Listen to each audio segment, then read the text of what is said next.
اعوذ باللہ من الشیطان الرجیم بسم اللہ الرحمن الرحیم السلام علیکم ورحمۃ اللہ وبرکاتہ۔ چوتھی جماعت کے پیارے بچوں، امید ہے کہ آپ صحیح سلامت ہوں گے۔ اللہ آپ سب کو صحیح سلامت رکھے۔ پیارے بچوں، آپ اپنی کتاب بارستانی اردو صفحہ نمبر 23 یعنی کہ پیج نمبر 23 نکالیے۔ آج کا ہمارا جو موضوع ہے وہ ہے سچا انصاف۔ پیارے بچوں، اس میں جو مین کریکٹر جو ہے وہ ہے ہمارے یعنی کہ خلیفہ حضرت عمر رضی اللہ تعالی عنہ۔ پیارے بچوں، پہلے ہم حضرت عمر رضی اللہ تعالی عنہ کے بارے میں کچھ جانکاری حاصل کرنے کی کوشش کریں گے۔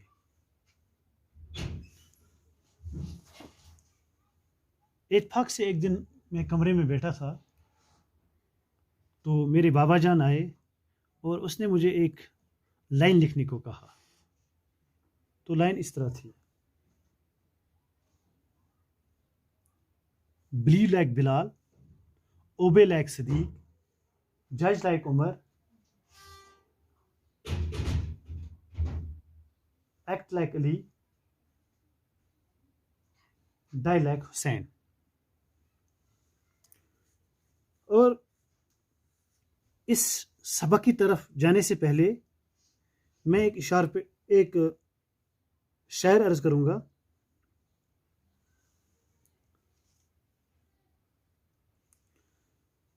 جو نہ تھے خود راہ پر اوروں کی ہادی بن گئے، کیا نظر تھی جس نے مردوں کو سجا کر دیا، مسیح کر دیا، مردوں کو مسیح کر دیا۔ ایسی شان پیدا کر کے باطل تھر تھرا اٹھتے، قطرہ چھنکار بن جائے،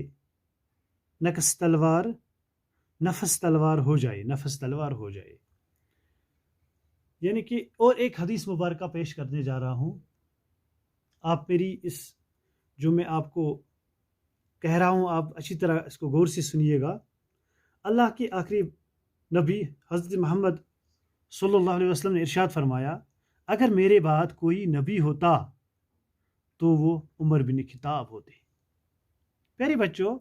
آج ہم اسی عمر رضی اللہ تعالیٰ عنہ کے بارے میں پڑھنے جا رہے ہیں۔ یہ سچا انصاف جو ہے ہمارا موضوع، اسی میں اس کا جو کریکٹر ہے وہ حضرت عمر رضی اللہ تعالیٰ عنہ کا ہے۔ پیارے بچوں، حضرت عمر رضی اللہ تعالیٰ 584 یعنی کہ عیسوی مکہ سعودی عربیہ میں پیدا ہوئے لگ بھگ۔ اس کا پورا نام عمر ابن الخطاب۔ یہ دفن کہاں پہ؟ ہم مسجد نبی میں یعنی گنبد خضرا یعنی کہ حضور اکرم صلی اللہ علیہ وسلم کی قبر کے ساتھ۔ حضرت عمر رضی اللہ تعالیٰ عنہ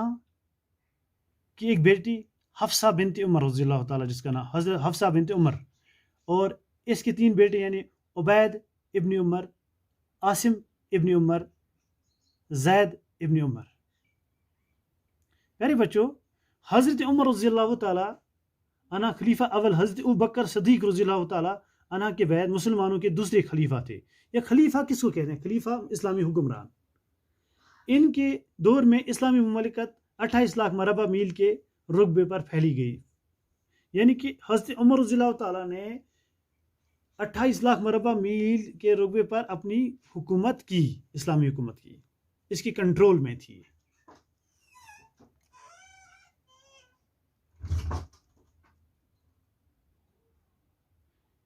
اور اس نے جو خلافت کی ہے 634 سے لے کر 644 عیسوی تک خلافت کی ہے حضرت عمر رضی اللہ تعالیٰ۔ اب ہم اپنی سبق کی طرف جائیں گے۔ پیارے بچوں، آپ دیکھیے یہاں پہ پہلے اوپر گرین سرکل میں جو لکھا ہے وائٹ سے یعنی کہ سفید رنگ سے گرین سرکل میں لکھا ہے خلیفہ۔ خلیفہ اسلامی حکمران، رایا رایا عوام لوگ میں نے خبر گیری نگرانی دیکھ بھال گشت اچھی طرح دیکھو گشت لکھا نا یہاں پہ گشت گھومنا دل بھر آنا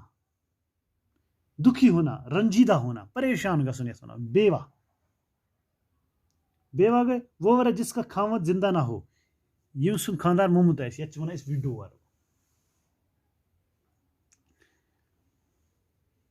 چلو اب سچا انصاف شروع کرتے ہیں سبق حضرت عمر رضی اللہ تعالی عنہ مسلمانوں کے خلیفہ تھے کیا تھے مسلمانوں کے حکمران تھے آپ اپنے فرض سے خوب واقف تھے دن میں تو آپ اپنے فرائض کی ادائیگی میں لگے ہی رہتے تھے رات میں بھی بہت کم آرام فرماتے اور زیادہ تر رایا کی خبر گیری کے لیے گشت لگایا کرتے تھے ایک رات جب گشت لگا رہے تھے تو اچانک ایک جھونپڑی پر نظر پڑی دیکھا ایک عورت جھولا جھلائی بیٹھی ہے دیکھو حضرت عمر رضی اللہ تعالیٰ اپنے فرض سے خوب واقف تھے دن میں تو آپ اپنے فرائض کی ادائیگی میں لگے ہی رہتے تھے اس پنس فرض مزان بند بالکل یعنی کہ بالکل کبھی اس کو فرصت نہیں تھی کہ اپنا کچھ کام کرے رات میں بھی بہت کم یعنی کہ رات سے کم آرام کرا اور زیادہ تر رایا کی خبر گیری کے لیے گشت لگایا کرتے تھے رایا میں نے بولا کیا عوام یعنی کہ عوام خبر گیری اس کریں رات سے گشت کران ایک دن ییٚلہِ أسۍ اَکہِ دۄہ یُس رات گژھان گشت کرنے أمۍ وُچھ أکِس جھونپڑی منٛز اکھ زٔنۍ مٔہنیوٗ اکھ ایک عورت کو دیکھا اکھ موج وٕچھان یُس دِوان اتھ دانس نارس پھۄکھ اور بہت اس کے بچے رو رہے ہیں اور تم سن بچے ودان عورت انہیں بہلا رہی ہے اور یہ اس کا نام ژھۄپ مدارس سے کرا مگر وہ کسی طرح خاموش نہیں ہوتے مگر تم ژھۄپ کران تم ودان بچوں کو روتا بلکتا دیکھ کر حضرت عمر رضی اللہ تعالیٰ کا دل بھر آیا یعنی کہ جب حضرت عمر رضی اللہ تعالیٰ نے ان بچوں کا رونا دیکھا تو اس کا دل دکھی ہوا یہ رنجیدہ ہوا اس کا دل آپ قریب گئے اور نزدیک ہوئے دیر تک دیکھتے رہے مگر آپ کی سمجھ میں نہ آیا کہ ماجرا کیا ہے اور یلی نزدیک گئے ام وچ مگر امس آو سمجھ کہ کیا معاملہ ہے کیا دلیل آخر عورت کے پاس جا کر بچوں کی رونے اس کا سبب پوچھا اور یہ گو برکن اور امس زنان پرسن امس ماجہ پرسن ہتا ژے کیا دلیل ژے کیا ودان یم بچہ کیا ودان ژٕ ون ژے یہ کیا دلیل معاملہ کیا اس نے بتایا کہ بچے بھوک کے مارے بلک رہے ہیں اور اس ماں نے کیا کہا بلکنا کو بھوک سے تڑپنا یہ تڑپ رہے ہیں ارے پیارے بچوں یل نا کانس 4 دن 5 دن 6 دن ہفتس کی کھینے بن تریش بغیر کہ سہ بچہ کیا کر یہ لکٹ بچہ اگر اسی تھاون پھاکے 4-5 دن اس کیا حالات گھس یہ اس تم وقت کہ سون نبی تو اس مز پھاک بیوان مگر لوگن ہز خدمت اس کران اتھے پٲٹھۍ اوس حضرت عمر رضی اللہ تعالیٰ عنہ پانہٕ پھاکہٕ روزان مگر یمن لوٗکن اوس واتناوان وقتہٕ کھٮ۪ن اور ییٚلہِ یِم یہِ حالات وٕچھ أمۍ سُنٛد دِل رنجیدہ گوٚو أمۍ پتہٕ کیٛاہ چھُ کوٚرمُت یہِ آسہِ سون اِنشاء اللہ دوٚیِم یُس پارٹ آسہِ ییٚمیُک تتھ منٛز ونو أسۍ باقٕے تۄہہِ توٚتام بِہِو تُہۍ پنٛنِس خۄدایس حوالہٕ اللہ حافظ السلام علیکم